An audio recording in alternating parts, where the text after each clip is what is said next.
I just wanted to follow up on the same question that Honorable Murungaru said, and I think some of my electorate have said, why don't you assure them that you will have body cameras for all police officers who are going to be interacting with the public, so they're not collecting bribes on the road and terrorizing motorists? They said it's well to take care of their welfare, but the public want you to assure them that you'll also take care of their welfare against the police officers.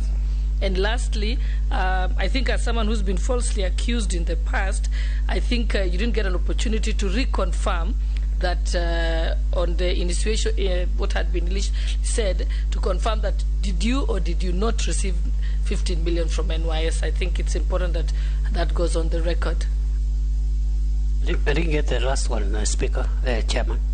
I said you never got an opportunity to clarify the allegation that had been made by Honorable Wundanyi Opio. So I was saying you can use this opportunity to reconfirm that you indeed, because it was not confirmed properly.